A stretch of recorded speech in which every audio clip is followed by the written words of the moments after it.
Hello, അപ്പോൾ welcome back to my YouTube channel journey with Ranaya. അപ്പോൾ നമ്മൾ ഇന്ന് ആദ്യമേ തന്നെ എല്ലാവർക്കും ന്യൂ ഇയർ വിഷസ്. ഇന്ന് ജാനുവരി 1 ആണ് 2025. അപ്പോൾ നല്ല ഒരു ദിവസമായിരിക്കട്ടെ എന്ന് എല്ലാവർക്കും ആശംസിക്കുകയാണ്. നല്ലൊരു ദിവസം മാത്രമല്ല, നല്ലൊരു വർഷമായിരിക്കട്ടെ എന്ന് കൂടി ഞാൻ ആശംസിക്കുകയാണ്. അപ്പോൾ നമ്മൾ ഒരു ചെറിയ ദുബായ് ട്രിപ്പാണ്. അപ്പോൾ എങ്ങോട്ടാണ് പോകുന്നത് എന്താണെന്നൊക്കെ ഉള്ളത് നമുക്ക് ഈ വഴിയെ ഞാൻ ഈ വ്ളോഗിൽ ഡിസ്കസ് ചെയ്യാം. ഓക്കെ, അപ്പോൾ ട്രിപ്പ് അങ്ങോട്ട് സ്റ്റാർട്ട് ചെയ്യുന്നതിന് മുന്നേ തന്നെ നമ്മൾ ഓർത്തു ബ്രേക്ക്ഫാസ്റ്റ് ഒക്കെ കഴിച്ചിട്ട് പോകാം. കാരണം രാവിലെ 7 മണിക്ക് എണീറ്റെങ്കിലും സമയം ഓൾമോസ്റ്റ് 9 ആയി. അപ്പോൾ അത് കാരണം നമ്മൾ ബ്രേക്ക്ഫാസ്റ്റ് ഒക്കെ കഴിച്ചിട്ട് നമുക്ക് പോകാമെന്ന് വിചാരിച്ചു. അപ്പോൾ അങ്ങനെ നമ്മൾ ബ്രേക്ക്ഫാസ്റ്റ് ഒക്കെ കഴിക്കാനായിട്ട് ഇരിക്കുകയായിരുന്നു. അതിൻ്റെ ഇടയിൽ കുറച്ച് സെൽഫി വീഡിയോസൊക്കെ എടുത്തതാണ്. പിന്നെ എൻ്റെ ഫേവറേറ്റ് ഇഡ്ഡലി സാമ്പാർ തന്നെയായിരുന്നു ഞാൻ ഇന്നും ബ്രേക്ക്ഫാസ്റ്റ് പ്രിഫർ ചെയ്തത്. എനിക്കതാണ് രാവിലെ കഴിക്കാൻ കൂടുതൽ ഇഷ്ടം.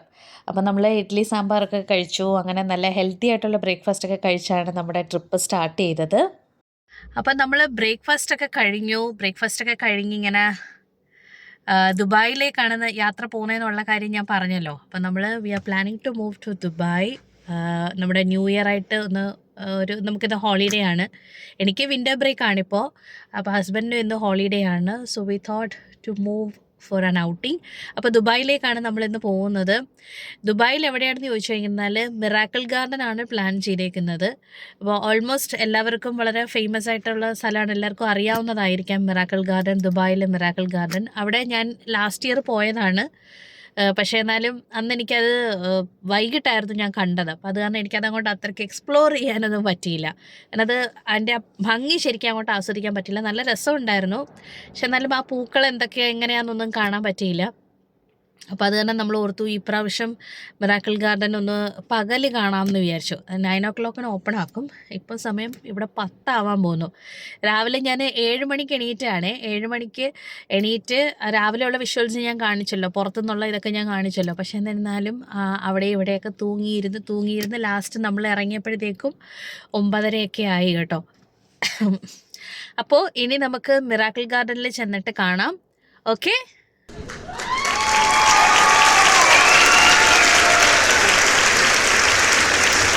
നമ്മൾ മിറാക്കിൾ ഗാർഡൻ എത്തിയിരിക്കുകയാണ് കേട്ടോ. അപ്പോൾ ഇനി നമ്മൾ എക്സ്പ്ലോർ ചെയ്യാൻ പോകുന്നതേ ഉള്ളൂ.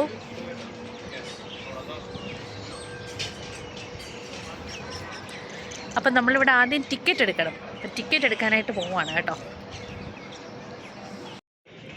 അപ്പോൾ ഇതാണ് മിറാക്കിൾ ഗാർഡൻ്റെ എൻട്രൻസ് എന്ന് പറയുന്നത് കേട്ടോ. അതായത് നിങ്ങൾക്ക് എൻ്റെ ഈ ഫോണിലൂടെ കാണുമ്പോൾ ഇതിൻ്റെ ക്യാമറയിൽ എത്രമാത്രം അതിൻ്റെ ഭംഗി അറിയാൻ പറ്റുന്നുണ്ടെന്ന് അറിയില്ല. പക്ഷേ അത് പറയാൻ സത്യം പറഞ്ഞാൽ വാക്കുകളില്ല കേട്ടോ. അത്ര ബ്യൂട്ടിഫുള്ളാണ് ഈ ഒരു മിറാക്കിൾ ഗാർഡൻ എന്ന് പറഞ്ഞു കഴിഞ്ഞാൽ. Full different types of flowers വെച്ചിട്ടുള്ള ഒരു ഗാർഡനാണ്. ഭയങ്കര ഭംഗിയാണ് കേട്ടോ കാണാനായിട്ട്. പിന്നെ ഇവിടെ വന്നു കഴിഞ്ഞാൽ ഫുള്ള് ഫോറിനേഴ്സാണ് കൂടുതലും നമുക്ക് കാണാനായിട്ട് പറ്റുന്നത്. മലയാളികളുണ്ട്, മലയാളികളില്ലാത്ത സ്ഥലമില്ലല്ലോ. പക്ഷേ എന്നിരുന്നാലും കൂടുതലും ഒരുപാട് ഫോറിനേഴ്സിനെയാണ് നമുക്കിവിടെ വന്നു കഴിഞ്ഞാൽ കാണാൻ പറ്റുന്നത്. പിന്നെ അവരുടെ ഒരു കൾച്ചറും കാര്യങ്ങളും, ഗാർഡൻ മാത്രമല്ല നമ്മൾ ഡിഫറെൻറ്റ് ടൈപ്സ് ഓഫ് കൾച്ചറും ഇതിനകത്ത് കാണാനായിട്ട് പറ്റും കേട്ടോ. നല്ല രസമായിരുന്നു അത് കാണാനായിട്ട്. അപ്പം എനിക്ക് ജാനുവരി 1 അപ്പം നമുക്കൊരു നല്ല തുടക്കം ആണെങ്കിലല്ലേ നല്ലൊരു എൻഡിങ് കിട്ടുക. അതേപോലെ ഒരു നല്ലൊരു എൻഡിങ് ആണെങ്കിലാണ് നല്ലൊരു തുടക്കം കിട്ടുക എന്നാണല്ലോ പറയുന്നത്. അപ്പോൾ അത് തന്നെ എനിക്ക് ഈ ഒരു ജാനുവരി 1 നല്ല കളർഫുള്ളായിട്ടുള്ള വിഷ്വൽസൊക്കെ കണ്ട് സ്റ്റാർട്ട് ചെയ്യണം എന്നുണ്ടായിരുന്നു. അപ്പോൾ അതുകൊണ്ടാണ് മിറാക്കിൾ ഗാർഡനിലേക്ക് പോയത്. അപ്പോൾ ആ ഒരു നേച്ചറിൻ്റെ ആ ഒരു ബ്യൂട്ടി കൊണ്ടുള്ള ഒരു കളർഫുൾ അത് നമ്മൾ വേറെ എന്ത് കണ്ടിരുന്നാലും കിട്ടത്തില്ല. അപ്പോൾ ഞാൻ നേരത്തെ പറഞ്ഞ പോലെ നല്ലൊരു എൻഡിങ് ആണെങ്കിലാണ് നല്ലൊരു ബിഗിനിങ്ങും കിട്ടുക. അപ്പോൾ ഇന്നലത്തെ എൻഡിങ് എന്ന് പറയുന്നത് നമുക്കിഷ്ടമുള്ള രീതിയിൽ നമ്മൾ ഫുഡൊക്കെ എൻജോയ് ചെയ്തു, ഫുഡൊക്കെ എക്സ്പ്ലോർ ചെയ്തു. അങ്ങനെയായിരുന്നു നമ്മൾ എൻഡ് ചെയ്തത്. അപ്പോൾ അവരവർക്ക് എന്താണോ സന്തോഷം കിട്ടുന്നത് അങ്ങനെയുള്ള രീതിയിൽ ന്യൂ ഇയർ ഒരു ഇയർ എൻഡ് ചെയ്യുക, പിന്നെ നല്ല രീതിയിൽ ന്യൂ ഇയർ സ്റ്റാർട്ട് ചെയ്യുക. അപ്പോൾ ആ പോളിസിയാണ് ഞാൻ ഈ പ്രാവശ്യം ട്രൈ ചെയ്തത്. അപ്പോൾ ന്യൂ ഇയർ കളർഫുള്ളാക്കാമെന്ന് വെച്ചു, ഒരു നേച്ചറിൻ്റെ ബ്യൂട്ടിയൊക്കെ കണ്ട്. അപ്പോൾ ഞാൻ ആ ഒരു നേച്ചറിൻ്റെ ബ്യൂട്ടിയൊക്കെ ഇങ്ങനെ ആസ്വദിക്കുകയാണ് കേട്ടോ. നല്ല ക്ലൈമറ്റായിരുന്നു. ഇപ്പോൾ ആ എൻട്രൻസിലുള്ള ഒരു വീഡിയോ ആണ് ഞാനിപ്പോൾ ഫോക്കസ് ചെയ്തുകൊണ്ടിരിക്കുന്നത്. അപ്പോൾ അതിൽ കാണുമ്പോൾ തന്നെ അറിയാം, ഡിസംബർ ആയതുകൊണ്ട് മഞ്ഞ് മൂടി നിൽക്കുകയാണ് കേട്ടോ. ആ മഞ്ഞ് മൂടി നിൽക്കുന്ന ക്ലൈമറ്റിൽ ഈ പൂക്കളൊക്കെ ഇങ്ങനെ വിരിഞ്ഞ് നിൽക്കുന്ന കാണാനൊരു എനിക്കറിഞ്ഞൂടെ അതിൻ്റെ ഭംഗി എങ്ങനെയാണ് പറയേണ്ടതെന്നുള്ളത്. നമ്മുടെ മനസ്സും കണ്ണും ഒക്കെ അങ്ങ് നിറയുമല്ലോ. അത്ര ഭംഗിയാണ് കേട്ടോ ഇത് നേരിട്ട് കാണാനായിട്ട്. പിന്നെ നമ്മൾ ഒരു ക്യാമറയിലൂടെ എടുക്കുമ്പോഴത്തേക്ക് അതിൻ്റെ ഒരു ശരിയായിട്ടുള്ള ഭംഗി അറിയാൻ പറ്റുമെന്ന് എനിക്കറിയത്തില്ല കേട്ടോ. പ്രത്യേകിച്ച് നമ്മൾ ഫോണിലൊക്കെ എടുക്കുമ്പോഴത്തേക്ക് എത്രമാത്രം അത് നിങ്ങൾക്ക് അങ്ങോട്ട് തിരിച്ചറിയാൻ പറ്റുമെന്ന് അറിയത്തില്ല. പക്ഷേ ഇത് നേരിട്ട് കാണാൻ ഭയങ്കര ഭംഗിയാണ്. അപ്പോൾ UAE-യിലൊക്കെ ഇതേപോലെ വിസിറ്റ് ചെയ്യുന്ന ആൾക്കാർക്കൊരു നല്ല സ്പോട്ടാണ് കേട്ടോ. വിസിറ്റിങ്ങിന് വരുന്നവരാണെങ്കിലും അല്ലാതെ ആണെങ്കിലും ഇവിടെ വരുന്നവരെല്ലാം മിറാക്കിൾ ഗാർഡൻ വിസിറ്റ് ചെയ്യാറുണ്ട്. പിന്നെ എന്താണ് ഇതിൻ്റെ ഒരു പ്രൈസും കാര്യങ്ങളൊക്കെ എന്ന് പറയുന്നത്, ഇവിടുത്തെ റെസിഡൻസ് ആണെന്നുണ്ടെങ്കിൽ 60 dirhams ആണ്. അതായത് എമിറേറ്റ്സ് ID ഒക്കെ ഉള്ളവരാണെങ്കിൽ. അല്ലാതെ വിസിറ്റിങ്ങിന് വരുന്നവർക്കാണെങ്കിൽ 100 dirhams ആണ് കേട്ടോ. പിന്നെ എന്തെങ്കിലും വിസ കാർഡ് അങ്ങനെയൊക്കെ ഉള്ളവർക്കാണെങ്കിൽ വീണ്ടും റിഡക്ഷൻ കിട്ടും. അപ്പോൾ ഞാൻ ആ ഒരു മാക്സിമം എത്രമാത്രം ആ ഫ്ലവേഴ്സൊക്കെ കണ്ട് എൻജോയ് ചെയ്യാം അവിടെ നിന്ന് നടന്നും, പിന്നെ ഈ ഒരു വ്ളോഗിന് വേണ്ടിയിട്ടുള്ള വീഡിയോസും കൂടെ ഫോക്കസ് ചെയ്താണ് നമ്മൾ എടുത്തതൊക്കെ കേട്ടോ. അപ്പോൾ ഇതൊക്കെ ശരിക്കും പറഞ്ഞാൽ നടക്കുന്നതൊക്കെ എടുത്തതെന്ന് വെച്ചിരുന്നാൽ വ്ളോഗിനകത്തേക്ക് ആഡ് ചെയ്യാൻ വേണ്ടിയിട്ടാണ് കേട്ടോ. എങ്ങനെയുണ്ട് എൻ്റെ അഭിനയങ്ങളൊക്കെ? അങ്ങനെ അഭിനയിച്ചങ്ങ് തകർക്കുകയാണ്. അഭിനയിച്ച് തകർക്കുക എന്നുള്ളത് മാത്രമല്ല, ഞാൻ ശരിക്കും എൻജോയ് ചെയ്തു കേട്ടോ. ഇത് പകൽ കണ്ടപ്പോഴാണ് എനിക്ക് കുറച്ചും കൂടെ അട്രാക്റ്റീവായിട്ട് തോന്നിയത്. ഞാൻ കഴിഞ്ഞ വർഷം വന്ന് കണ്ടപ്പോൾ അത് രാത്രിയിലായിരുന്നു. അപ്പോൾ ഇങ്ങനെ പകൽ കണ്ടപ്പോഴാണ് കുറച്ചും കൂടി ഇത് എന്താണ് ഇവർ ഫോം ചെയ്ത് വെച്ചേക്കുന്നത് എന്നൊക്കെ നമുക്കൊന്ന് ഐഡൻറ്റിഫൈ ചെയ്യാൻ പറ്റിയത് പകൽ കണ്ടപ്പോൾ തന്നെയാണ് കേട്ടോ. അപ്പോൾ അങ്ങനെ ഞാൻ മാക്സിമം എക്സ്പ്ലോർ ചെയ്യാമെന്നെ മാക്സിമം ഞാനിങ്ങനെ എക്സ്പ്ലോർ ചെയ്യുകയാണ്. ഇതൊക്കെ നമ്മളിങ്ങനെ ഫോട്ടോ എടുക്കാൻ വേണ്ടിയിട്ട് പോസ്റ്റ് ചെയ്യുന്നതാണ് കേട്ടോ. അവിടെ ഫോട്ടോ സെഷനൊക്കെ ഒരുപാട് നടക്കുന്നുണ്ട്. അതൊക്കെ കണ്ടു കഴിഞ്ഞാൽ നമ്മുടെ ഫോട്ടോ സെഷനൊന്നും ഒന്നും അല്ല. ഈ വ്ളോഗേഴ്സും അതേപോലെ ഈ ഫോറിനേഴ്സൊക്കെ ഭയങ്കര ഗോപ്രോയും എനിക്കറിയത്തില്ല ഡിഫറെൻറ്റ് ടൈപ്സ് ഓഫ് ക്യാമറയൊക്കെ വെച്ചിട്ടാണ് അവർ ഒരു വീഡിയോ തന്നെ ഷൂട്ട് ചെയ്യുന്നത്. അതൊക്കെ എനിക്ക് ഭയങ്കര അത്ഭുതമായിട്ട് തന്നെ തോന്നി കേട്ടോ, അവരുടെ ഒരു എഫേർട്ടൊക്കെ. എനിക്ക് ശരിക്കും പറഞ്ഞിരുന്നാൽ ഞാൻ ഈ നടന്നു വരുന്നതിനൊക്കെ നമ്മുടെ യാനി നൈറ്റിംഗേൾ എന്ന് പറയുന്ന ഒരു മ്യൂസിക് ഇടണം എന്നായിരുന്നു എൻ്റെ ഒരു ആഗ്രഹം. പക്ഷേ കോപ്പിറൈറ്റ് ഇഷ്യൂസ് വരുന്നതെന്നാണ് മ്യൂസിക്കൊന്നും ആഡ് ചെയ്യാത്തത്. അത് കാരണം ഇത് ശരിക്കും പറഞ്ഞാൽ ആ ഒരു ഡ്രൈ ആയി പോകുന്ന പോലെ എനിക്ക് തോന്നും. പിന്നെ എന്നിരുന്നാലും പിന്നെ പോട്ടെ, കോപ്പിറൈറ്റ് ഇഷ്യൂസ് ഒഴിവാക്കാൻ വേണ്ടിയിട്ടാണ് വേറെ എക്സ്റ്റേണൽ വീഡിയോസൊന്നും ആഡ് ചെയ്യാത്തത്. ഇപ്പം ഞാൻ റീസെൻ്റായിട്ട് ആഡ് ചെയ്ത 1-2 വീഡിയോസിന് അങ്ങനെ കോപ്പിറൈറ്റ് ഇഷ്യൂസ് ഉള്ളതായിട്ട് വന്നു. അപ്പോൾ എക്സ്റ്റേണൽ മ്യൂസിക് ആഡ് ചെയ്യുന്നതുകൊണ്ടാണെന്നാണ് അറിഞ്ഞത്. അപ്പോൾ അത് കാരണം ഞാൻ പിന്നെ മ്യൂസിക്കൊന്നും ആഡ് ചെയ്തില്ല. അപ്പോൾ അത് കാരണം ഒരു മ്യൂസിക്കും കൂടെ ആഡ് ചെയ്യുമ്പോഴാണ് എനിക്ക് കുറച്ചും കൂടെ ഇഷ്ടം. അപ്പോൾ എന്തായാലും വീഡിയോസൊക്കെ കണ്ട് ഇഷ്ടപ്പെടുന്നവരെ സപ്പോർട്ട് ചെയ്യണം കേട്ടോ. എന്ത് വന്നിരുന്നാലും സപ്പോർട്ട് ചെയ്യുക.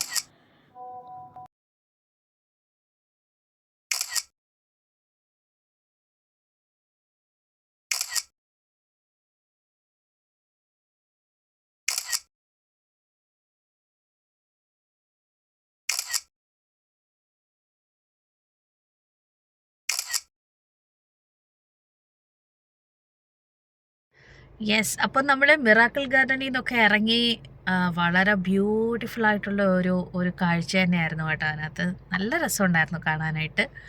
അപ്പോൾ അത് വീഡിയോസൊക്കെ എനിക്ക് പറ്റുന്ന പോലെ മാക്സിമം ഞാൻ ഇൻക്ലൂഡ് ചെയ്തിട്ടുണ്ട്. ഞാൻ എന്തായാലും അത് നന്നായിട്ട് എൻജോയ് ചെയ്തായിരുന്നു കേട്ടോ. കണ്ട നിങ്ങളും അത് എൻജോയ് ചെയ്യാമെന്ന് വിചാരിക്കുകയാണ്. അപ്പോൾ ഇപ്പം നമ്മൾ ദുബായ് ഇവിടെ മെട്രോ സ്റ്റേഷനിൽ വെയിറ്റ് ചെയ്യുകയാണ്. ഹസ്ബൻഡ് സിസ്റ്റർ വരും. അപ്പോൾ പുള്ളിക്കാരിയെ വെയിറ്റ് ചെയ്ത് നിൽക്കുകയാണ് നമ്മൾ. സ്വാധീനെ ഇതിന് മുന്നേ ഞാൻ ഇൻട്രൊഡ്യൂസ് ചെയ്തിട്ടുണ്ട്. കഴിഞ്ഞ പ്രാവശ്യത്തെ എൻ്റെ ദുബായ് ട്രിപ്പിൽ ഞാൻ ഇൻട്രൊഡ്യൂസ് ചെയ്തിട്ടുണ്ട്. അപ്പോൾ എന്തായാലും ഇന്നും കൂടെ ഞാൻ ഒന്നുകൂടെ പരിചയപ്പെടുത്താം. ഓക്കെ, അപ്പോൾ ഇതാണ് അങ്ങനെ സ്വാതി വന്നുകൊണ്ടിരിക്കുകയാണ്. അപ്പോൾ നമ്മൾ കുറച്ച് നേരം മെട്രോ സ്റ്റേഷനിൽ അവിടെ വെയിറ്റ് ചെയ്യുമായിരുന്നു. അപ്പോൾ അങ്ങനെ സ്വാതി എത്തിയിട്ടുണ്ട്. ഹായ്. അപ്പോൾ പുള്ളിക്കാരി അതിന് മുന്നേ ഞാൻ ഓൾറെഡി വീഡിയോയിൽ ഇൻട്രൊഡ്യൂസ് ചെയ്തിട്ടുണ്ട്, ദുബായ് വീഡിയോയിൽ. അപ്പോൾ അറിഞ്ഞുകൂടാത്തവർക്ക് വേണ്ടിയിട്ടാണ് ഒന്നുകൂടെ പറഞ്ഞത് കേട്ടോ. എൻ്റെ ഹസ്ബൻഡിൻ്റെ സിസ്റ്ററാണ്. അപ്പോൾ നമ്മൾ നേരെ പോയത് ദുബായ് എക്സ്പോയിലോട്ടാണ്. പക്ഷേ ഇപ്രാവശ്യം നമ്മൾ പോയ ടൈം അത്ര ശരിയായില്ല. അവിടെ നിന്നെല്ലാം പാക്കപ്പ് ചെയ്തു ഓൾമോസ്റ്റ്. പിന്നെ എന്നിരുന്നാലും നമ്മൾ എവിടെ പോയിരുന്നാലും ഫോട്ടോയൊക്കെ എടുക്കണമല്ലോ. അപ്പോൾ അങ്ങനെ കുറച്ച് ഫോട്ടോസും വീഡിയോസും ഒക്കെ എടുത്തു. അപ്പോൾ ഗൈസ്, നമ്മൾ ഒരു ആഹാരം തേടിയുള്ള പോക്കാണിത്. ഒരു അന്തവും ഇല്ലാതെ പോയിക്കൊണ്ടിരിക്കുകയാണ്. വഴി തെറ്റി. ഈ ദുബായ് എക്സ്പോ എന്ന് പറയുന്ന സ്ഥലത്ത് ഇത്രയും ദരിദ്രവാസം പിടിച്ചൊരു സ്ഥലമാണെന്ന് അറിഞ്ഞില്ല. അപ്പൊ എന്തായാലും നമ്മൾ ആഹാരം തേടി പോവുകയാണ്. ഇതുവരെയായിട്ടും നമ്മൾ എത്തിപ്പെട്ടില്ല. പിന്നെ എന്നിരുന്നാലും യാത്ര ചെയ്യാൻ ഇഷ്ടമായതുകൊണ്ട് നമ്മൾ അതിങ്ങനെ എൻജോയ് ചെയ്തോണ്ടിരിക്കുകയാണ്. ഒരാളെ ഡ്രൈവ് ചെയ്യുന്നു, സീരിയസ് ആയിട്ട് ഡ്രൈവ് ചെയ്തോണ്ടിരിക്കുകയാണ്. അതെ, ഷിപ്പിയും യാത്ര എൻജോയ് ചെയ്തോണ്ടിരിക്കുകയാണ്. റോഡ് മുഴുവൻ ഭയങ്കര ട്രാഫിക്. ഞാനത് കാണിച്ചു തരാം. എന്റെ പൊന്നെ, എന്തൊരു ട്രാഫിക്കാണ്. ട്രാഫിക് കാരണം മനുഷ്യന് അങ്ങോട്ടും ഇങ്ങോട്ടും തിരിയാൻ വയ്യ. എല്ലാരും ന്യൂ ഇയർ ആയിട്ട് പുറത്തിരിക്കുകയാണ്. അതാണ് അവസ്ഥ. നിങ്ങൾ കണ്ടോ? ഈ അവസ്ഥ കാണണം. ഓ, അങ്ങനെ ഒടുവിൽ വളരെ കഷ്ടപ്പാടുകൾക്ക് ശേഷം ഞങ്ങൾ ഇൻഡസ്ട്രിയൽ ഏരിയ എന്നൊക്കെ മാറി ടൗണിൽ ഓടിച്ചെത്തി. അങ്ങനെ ഫുഡൊക്കെ കിട്ടി. ഓ, സത്യം പറയാലോ, ഒരുപാട് നാളിന് ശേഷമാണ് എനിക്ക് ഇത്രയും വിശക്കുന്നത്. നമ്മൾ പറയുമല്ലോ, ഒരു ആനയെ കഴിക്കാനുള്ള വിശപ്പുണ്ടെന്ന്, അതുപോലെ വിശന്നു കേട്ടോ. രാവിലെ അന്ന് 2 ഇഡലി കഴിച്ചതാണ്, പിന്നെ ഇടയ്ക്ക് ജ്യൂസ് കുടിച്ചതേ ഉള്ളൂ. അപ്പോൾ എനിക്ക് നന്നായിട്ട് വിശന്നു. യെസ് ഗായ്സ്, അങ്ങനെ ഞങ്ങൾ കഴിച്ചിട്ടൊക്കെ ഇറങ്ങി. നല്ല സൂപ്പർ ഫുഡായിരുന്നു. ഇത് എന്തെന്ന് വെച്ചേട്ടാ എൻ്റെ പേര്? Royal grill. അപ്പോൾ ഇതാ ദുബായിൽ എവിടെയാ വെച്ചേട്ടാ? ഇത് ദുബായിൽ ദുബായ് ജംഗ്ഷൻ. ദുബായ് ജംഗ്ഷനിലാണ് റോയൽ ഗ്രിൽ റെസ്റ്റോറൻ്റ് ഉണ്ട്. നല്ല സൂപ്പർ ഫുഡാണ് കേട്ടോ. നല്ല സൂപ്പർ ഫുഡായിരുന്നു. അതെ, ചിപ്പിയൊക്കെ കഴിച്ച് അവിടെ സൈഡായി. എവിടെ കാണുന്നില്ലല്ലോ. ചിപ്പി കഴിച്ച് സൈഡായി. ഇനി നമുക്ക് തിരിച്ചു പോകണം. അപ്പം അതിന് വേണ്ടിയിട്ടുള്ള വഴിയൊക്കെ തപ്പിക്കൊണ്ടിരിക്കുകയാണ്. പിന്നെ നല്ല ഒരു ഡേ ആയിരുന്നു. അപ്പം ഇനി നമ്മൾ അതെന്താ വെച്ചേട്ടാ പോന്ന പൂവൻ കോഴിയോ?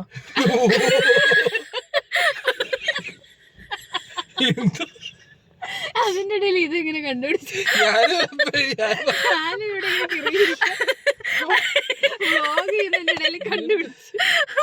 അതെ, എനിക്ക് തലയിൽ അതെല്ലാം ഇവിടെ കണ്ടിട്ട് എനിക്ക് പൂവൻ കോഴി നടന്നു പോകുന്ന പോലെ തോന്നിയ. അപ്പൊ അങ്ങനെ നമ്മളിന്ന് കുറെ എൻജോയ് ചെയ്തു. പിന്നെ നമ്മൾ തിരിച്ചു പോകാനുള്ള ഇതിലാണ്. നല്ല സൂപ്പർ ക്ലൈമറ്റ് കേട്ടോ, നല്ല തണുപ്പൊക്കെ ആയിട്ട്. നല്ല അതെ, ഞാൻ ഇനി സൂപ്പറായിട്ടൊരു ഉറക്കം ഇതിനകത്തിരുന്ന് ഉറങ്ങും. വിൻചേട്ട വണ്ടി ഓടിച്ചോണം കേട്ടോ. അപ്പോൾ ഇനി ബാക്കി വിശേഷങ്ങളൊക്കെ ഇനി വൈൻഡപ്പ് സെഷനാണ്. അതൊക്കെ ഇനി ഞാൻ വീട്ടിലെത്തിയിട്ട് അയക്കാം. മെസ്സേജ് ഇടാമെന്ന്. വീട്ടിലെത്തിയിട്ട് ഞാൻ വ്ളോഗിൽ ഇൻക്ലൂഡ് ചെയ്യാം. Okay, yes. അപ്പോൾ അങ്ങനെ നമ്മൾ തിരിച്ചെത്തിയിരിക്കുകയാണ്. ഈ റെഡ് സോഫ കാണുമ്പോൾ അറിയാമല്ലോ ഞാൻ തിരിച്ച് വീട്ടിലെത്തിയെന്നുള്ളത്. ഇതാണ് എൻ്റെ വൈൻഡിങ് അപ്പ് പോയിൻ്റ് ആണ് കേട്ടോ. ഇവിടെ വെച്ചാണ് ഞാൻ എല്ലാ വ്ളോഗും സാധാരണ ക്ലോസ് ചെയ്യാറുള്ളത്. ലോങ് ആയിട്ട് ഞാൻ എടുക്കുന്ന വ്ളോഗ്സ് എല്ലാം ഇവിടെ വെച്ചാണ് ഞാൻ ക്ലോസ് ചെയ്യുന്നത്. അപ്പോൾ നല്ല ഒരു ജേർണി ആയിരുന്നു, അടിപൊളിയായിരുന്നു. അപ്പോൾ UAE ഇതേപോലെയൊക്കെ വരുന്നവർക്ക്, ഇതേപോലെ വിസിറ്റിങ്ങിനൊക്കെ വരുന്നവർക്ക് സൂപ്പർ ഒരു സ്പോട്ടാണ് കേട്ടോ മിറാക്കിൾ ഗാർഡൻ. പിന്നെ എക്സ്പോസിറ്റി ഞാൻ പറഞ്ഞല്ലോ, അവിടെ ചെന്നപ്പം വലുതായിട്ടൊന്നും ഇല്ലായിരുന്നു, എൻ്റെ ടൈമൊക്കെ കഴിഞ്ഞു പോയി എന്നാണ് പറഞ്ഞത്. But it was very nice anyway. So very nice journey. അപ്പോൾ എല്ലാവർക്കും ഹാപ്പി ന്യൂ ഇയർ. എല്ലാവർക്കും നല്ല ഒരു വർഷമായിരിക്കട്ടെ എന്ന് ഞാൻ ആശംസിക്കുകയാണ്. എൻ്റെ ഫസ്റ്റ് വ്ളോഗാണ് 2025. അപ്പോൾ ഞാൻ എൻ്റെ എല്ലാ വ്ളോഗ്സും പറ്റുന്ന ദിവസങ്ങളിലെല്ലാം മാക്സിമം ഞാൻ വ്ളോഗ്സ് അപ്ഡേറ്റ് ചെയ്യാനായിട്ട് നോക്കും. അപ്പോൾ thank you. Stay tuned for the next video. By.